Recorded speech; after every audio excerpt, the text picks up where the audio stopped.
இயேசுவில் என் அன்பார்ந்தவர்களே, தவக்காலம் என்பது ஜெபம், தவம், தானம் மூலம் நல்ல ஒரு மனமாற்றத்திற்கு நம்மை அழைக்கும் காலம்.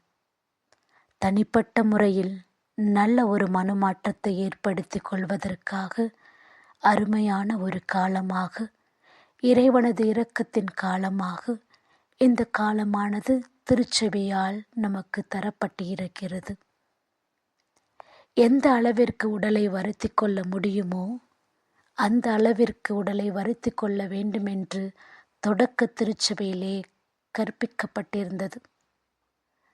40 நாட்களும் உண்ணா நோன்பிருந்து ஆலயத்திலிருந்து பல்வேறு விதமான தவ முயற்சிகளில் ஈடுபடுவது என்று தொடக்க காலத்தில் இருந்த படிப்படியாக மாற்றம் பெற்றது. தற்பொழுது எல்லா தவ முயற்சிகளை விட மனமாற்றமே தேவை என்று அறிவுபடுத்துகிறது.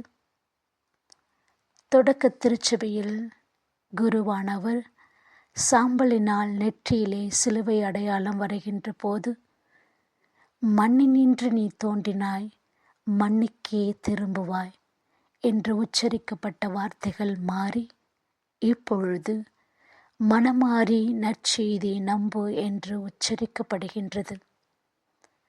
மனமாற்றம் நம் ஒவ்வொருவருக்கும் தேவை. ஒருவேளை பெரிய பெரிய தவறுகளில் நாம் ஈடுபடாமல் இருக்கலாம். ஆனால் நமக்குள்ளே ஒவ்வொருவருக்கும் மனமாற்றம் தேவை. நமது குணநலன்களில், உறவுகளில், நமது தனிப்பட்ட வாழ்வினை நெறியப்படுத்துவதில் நம் எல்லோருக்குமே மனமாற்றம் தேவை. நான் மிகப்பெரிய தவற்றை செய்யாமல் இருக்கிறேன் என்று சொல்வதை விட, எனது தனிப்பட்ட வாழ்வை நெறியப்படுத்துவதில் என்னென்ன மாற்றங்கள் தேவைப்படுகின்றன, எந்த காரியங்களில் நான் அடிமைப்பட்டிருக்கிறேன் என்பதை சிந்தித்து பார்த்து நம்மை மாற்றிக்கொள்வதே சிறந்தது.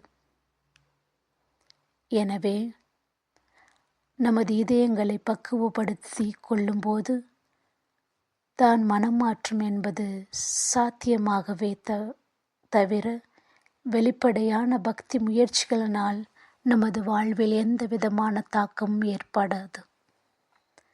தவம் என்பது வெளிப்படையாகவே அனைவருக்கும் அதனை தெரியப்படுத்துவதும் வகையில் இல்லாமல் நேரடியாக கடவுளுக்கு மட்டுமே தெரியும் வகையில் அமைவது தான் என்பதை இயேசு நமக்கு பின்வருமாறு சுட்டி காட்டுகின்றார்.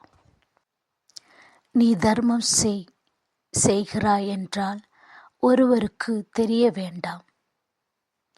விண்ணக தந்தைக்கும் உனக்கும் தெரியும் வகையில் உனது ஜெப தவம் அமைந்திருக்கட்டும். நீ தர்மம் செய்கிறாய் என்றால் உனது வலது கை செய்வது இடது கையை அறியாதிருக்கட்டும்.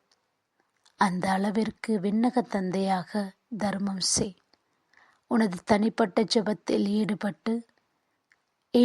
ஈடுபட வேண்டும் என்று இயேசு கூறுகிறார். இந்த தவக்காலத்தை நாம் நன்றாக பயன்படுத்தி ஆண்டவரது அருள் பெறுவோம். மாற்றம் நம்மிலே, இம்மண்ணிலே மலரவும், நமது வாழ்க்கை இறைவனுக்கு உகந்த வாழ்க்கையாக இத்தவக்காலத்தில் மட்டுமல்லாது நமது வாழ்க்கை முழுவதும் தொடரவும் ஜெபிப்போம்.